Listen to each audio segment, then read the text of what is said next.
Hey y'all, Halfmilesniper here. We're back on the range today. It's a nice, reasonably warm day today. Today we will be shooting the 6 Creedmoor with a powder I've never used before. I finally got my hands on some, and surprise, surprise, there was no load data for the 109 grain Berger in this powder. This powder is Varget. So I spent some time with Gordon's reloading tool to figure out a couple of loads, and we're going to see how they work or don't work. We'll find that out in a little bit. Let's go hang the target and we'll talk some more. Until then, y'all sit back, kick your feet up, enjoy the ride.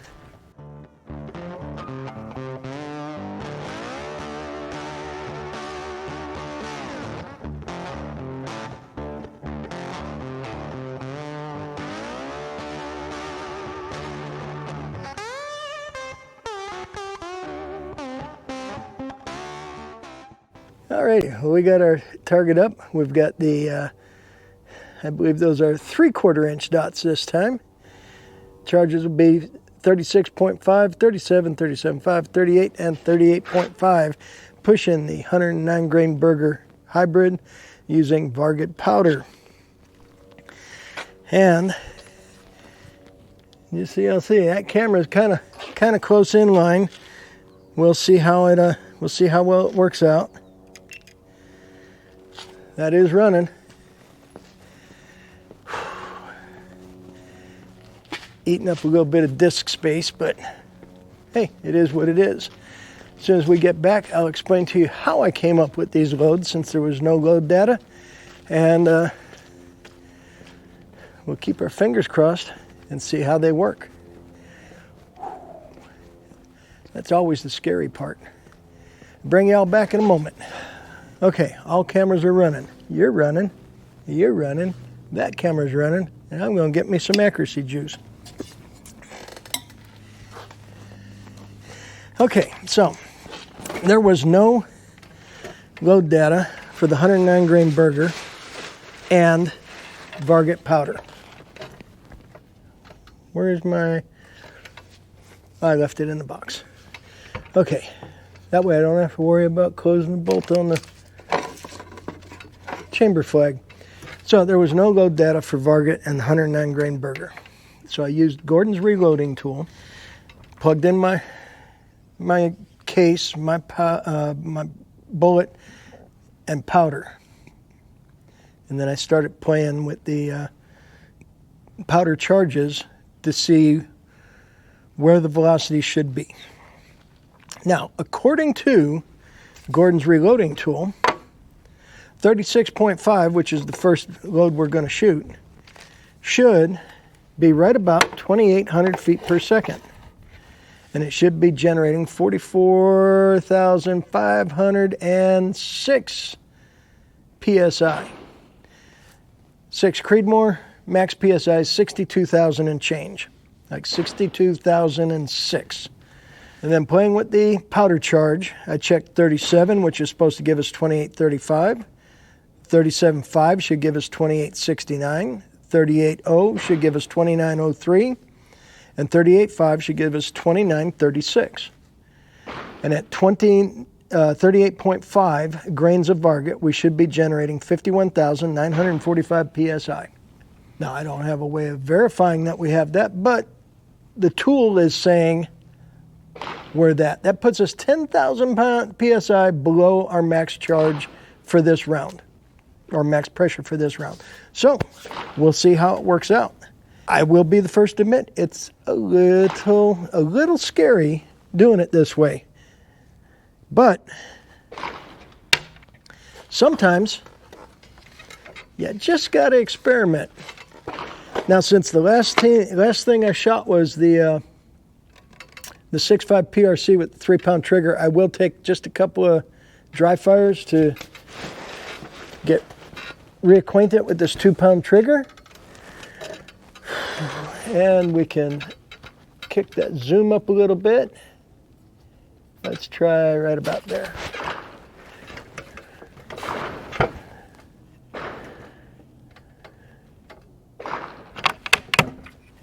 No magazine, nothing in the chamber. Here we go with a couple of dry fires.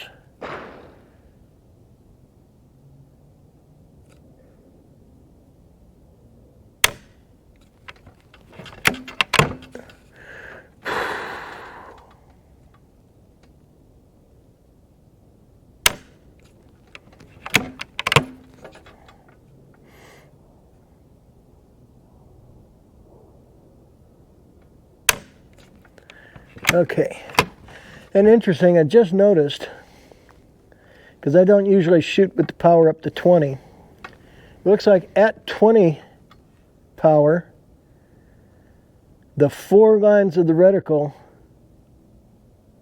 because it's got an open center with a dot, the 4 lines touch the 3/4 inch dot. Okay, let me get the chronograph set up.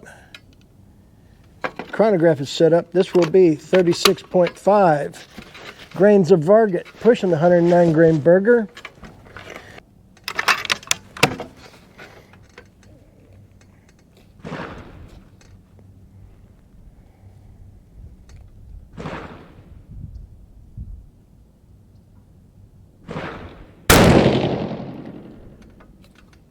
Well, Gordon's may be off a little bit. First shot, 2908.4.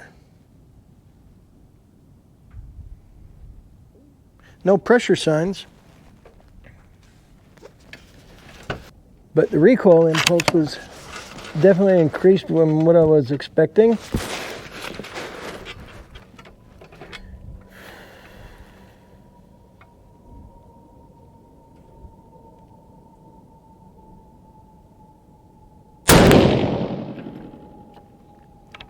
$29.11.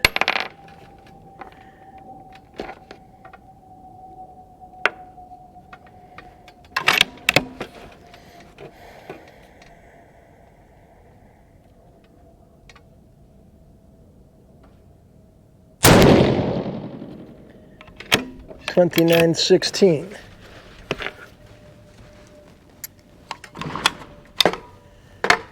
Okay, brass all looks good on those 3. So it would appear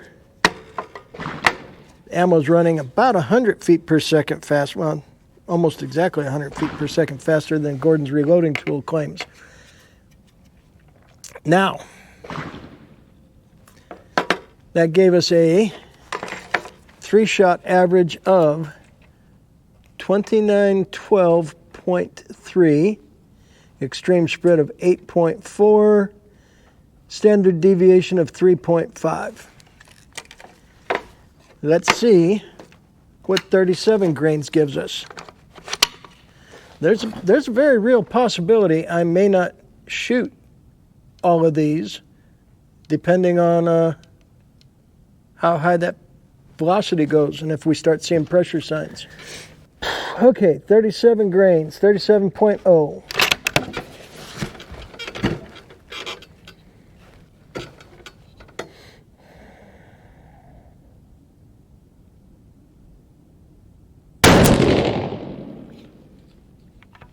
$29.58. Whoops. We'll check that later.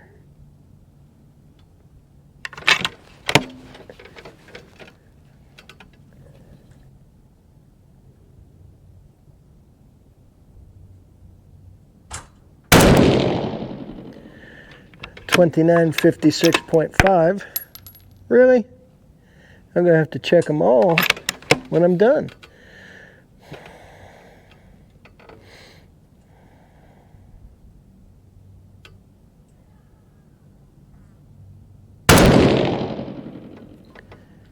$28.49.5. Hey, I actually caught that one. Okay, not seeing any pressure signs. And I forgot to tell y'all, I have the tuner brake set back to 0, so we're starting at 0. Our 3-shot average Gordon said it should be 28.35. I'm finding and we're at 29.54.8 with an extreme spread of 8.9 and a standard deviation of 3.8. Okay, this will be 37.5 grains of Varget. Gordon says we should be at 28.69. Pardon me, before I said 37 was 28.69. We were supposed to be at 28.35 at 37. This time we're supposed to be at 28.69. My guess is we're going to be 29.75, give or take. Curious why there's that huge delta between Gordon's and actual. Maybe somebody that's a little more Gordon savvy would be able to tell me what is up. Yeah, I hung the target crooked. When I squared up across the dots, the level was way off. Okay, 37.5 on the center dot.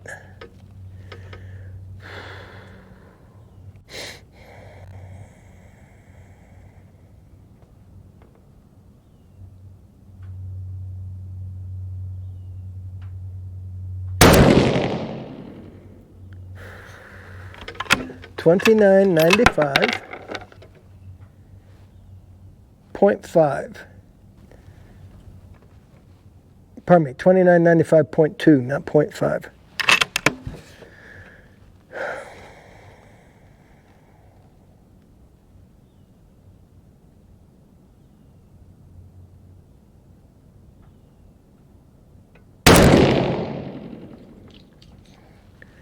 $3,000.2.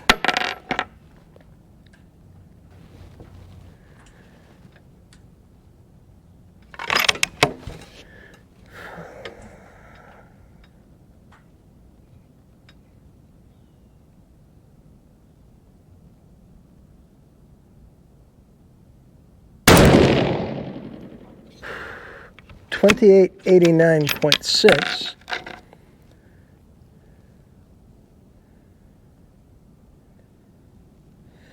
And all three of those had the faintest bit of ejector swipe.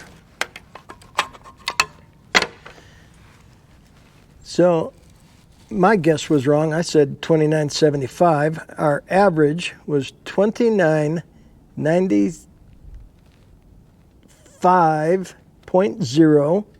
Extreme spread was 10.6. Standard deviation 4.3. That was with 37.5 grains. Now, we had an early pressure sign of a slightest bit of an ejector swipe. Primers don't look flattened.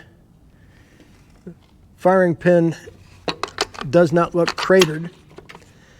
Let's see what happens at 38. Let me clear. Okay, this will be 38.0. And we'll see if we get pressure signs. We may not shoot 38.5.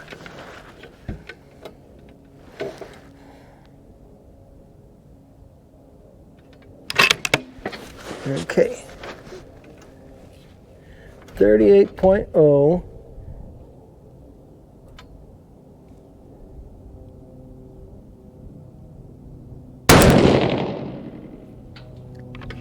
$30.25.9. Dang it. I wanted to see that. That's what I get for doing two things at once. Continuing 38.5. Or pardon me, 38.0. $30.26.4. Okay. That one went to the ground too. We'll check all three after the fact.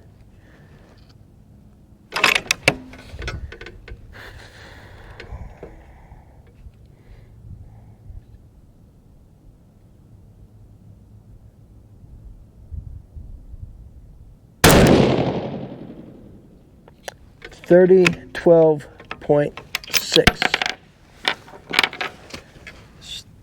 That one still shows just a faint ejector swipe.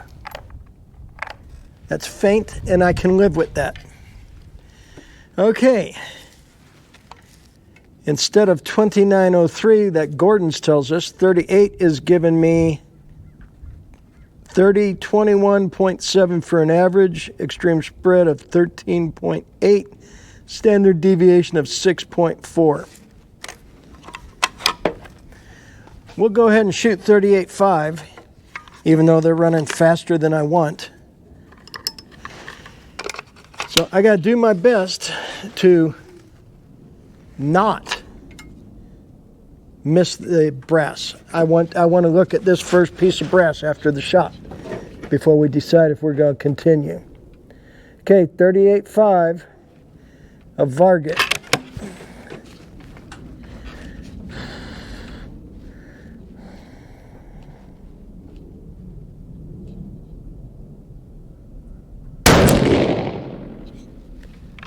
.3058.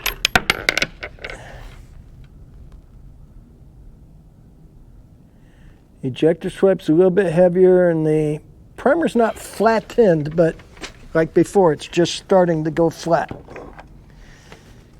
We're on the verge of what I would say would be the max load. And that's what I get for talking when I'm doing stuff. And we're really trying to work on staying in the scope on this gun for loading, and I have my head up high.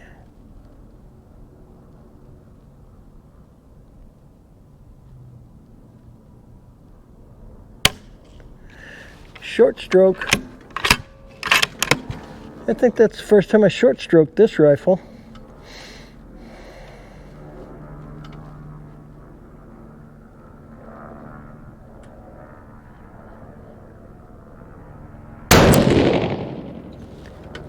.50.4.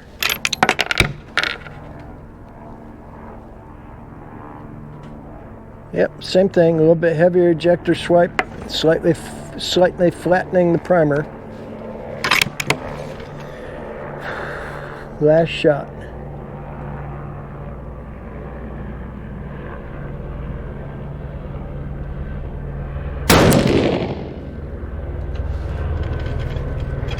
.3050.5.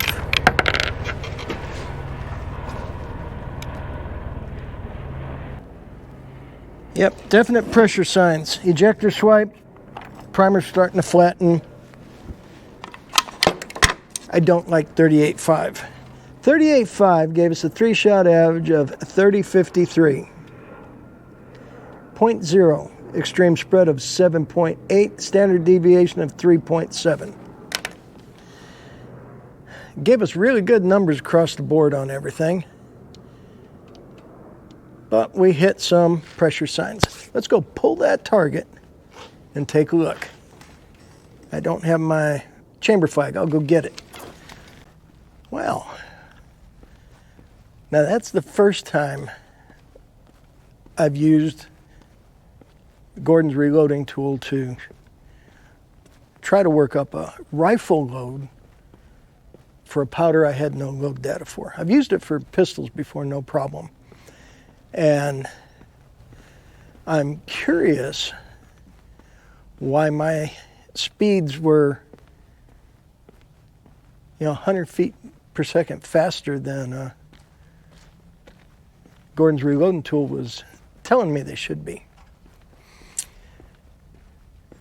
But we got some really good groups, and we got some really good numbers. And until we got the 38, we had no pressure signs. So I might take another look at this and load down a little bit and try some more Varget a little bit lower, because we started, it's supposed to be 2,800 and we came in at 2,900, but I don't know, that 37 to 37.5 might be the ticket. don't want to run that fast though. Let's take a look. Let me shut this down. Well, stinking target camera died again. Probably in the sun. Yep. It's a little bit on the hot side. Dang it. I have no idea what was caught. 36.5 gave us a nice tiny little group there. 37 gave us a tinier group. 37.5, a little bit bigger. 38, a little bit bigger. 38.5 opened right up. 2,900 feet per second. 3,050 feet per second.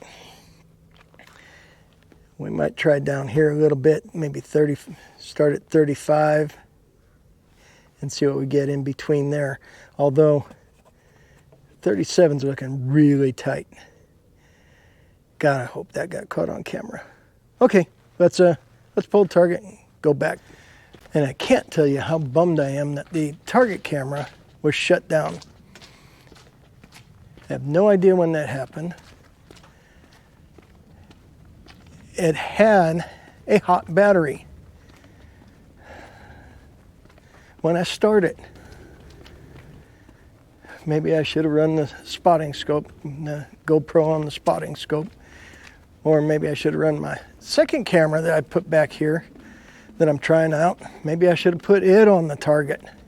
Maybe it wouldn't die in the sun. Oh well.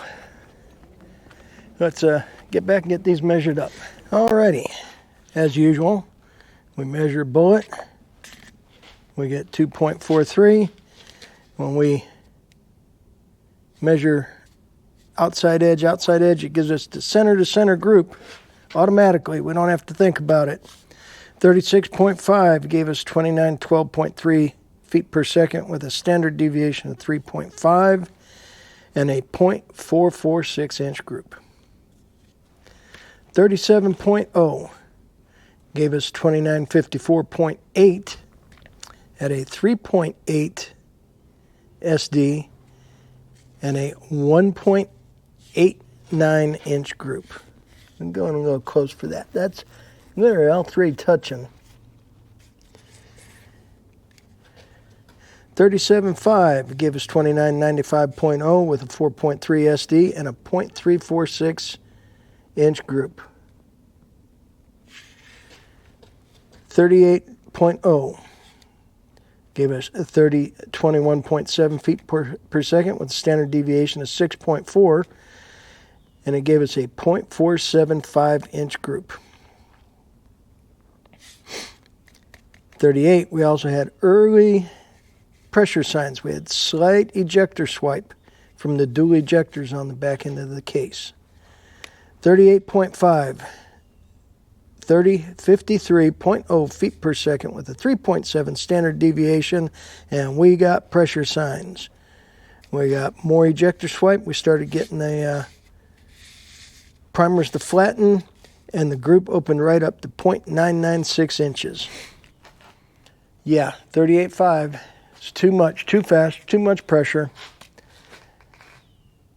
2950 feet per second seems to be a good shooting spot for this rifle, but it's faster than I want to go. It's like the third load that we've had that hit 2950 that shot really well. But I want to be below 2900 or below. But if I can't find that good group below 2950, well, we'll see.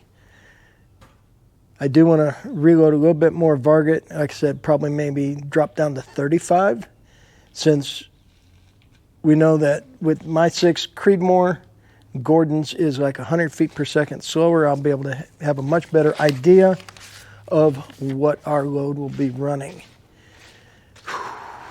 It's always scary pretending you're like Elmer Keith and stuff, except I'm doing it with rifles this time. Okay. Be right back. Alrighty, y'all. I still have a little bit of accuracy juice left, so that makes me happy. You know what? Let's go back here. Let me shut down the chronograph. Well, that was interesting. Barrel cooled off quickly. So, with the tuner at position 0 and running 2950, Varget gave us an outstanding group. I think that is the smallest group I've shot with this rifle. And of course, there's I'm going to say, oh, it's only a 3-round group. It doesn't mean anything. Well, to me it does. I shot a small group at 2,950 feet per second.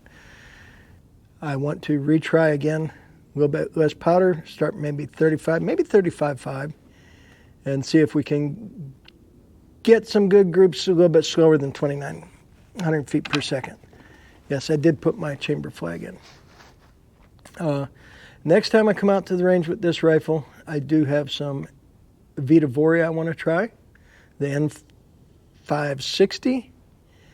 And for those who don't like the 3-round groups, I don't know why, but I load it 5 rounds of each. But that'll be for the next time we come out. Getting me pretty close to lunchtime now, and I want to go eat. So I'm going to put my toys away, and I'm going to go home, and then I've got to start working on editing video. Now, I do want to put a disclaimer out. Since there was no load data for Varget and the 6 Creedmoor and 109 grain Berger, do not try this at home. I used a tool that should have gotten me close. It got me close, got me within 100 feet per second. It showed we should have been in safe territory. We started getting close to high pressure because we started getting pressure signs, ejector swipe and flattening primers. I've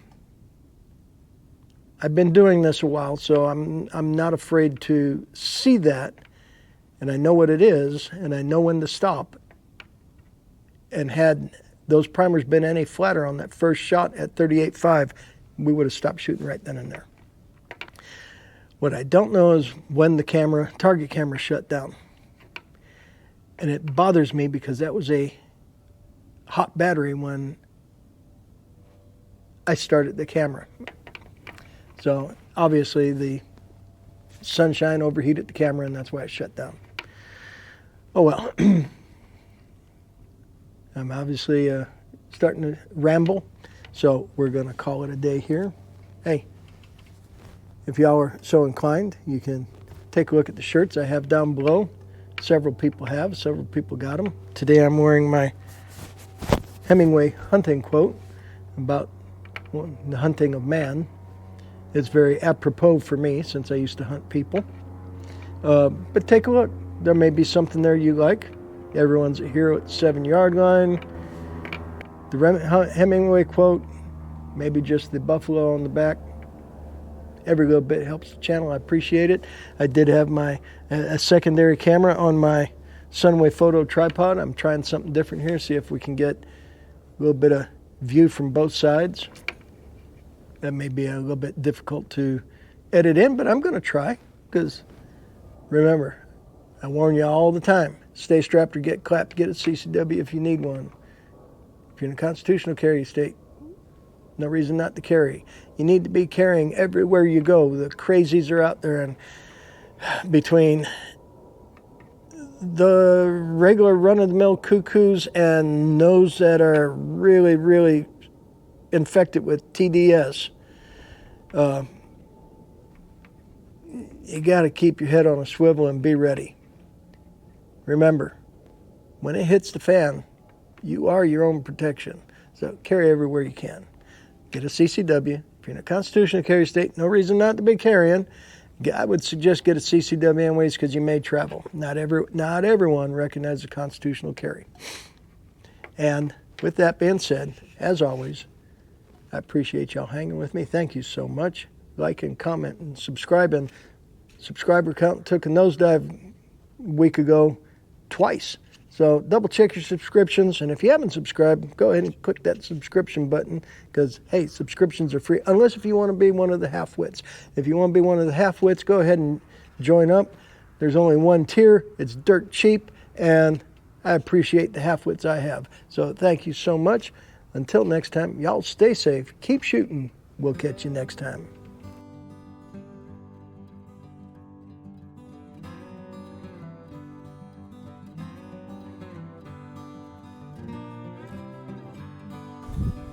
send it.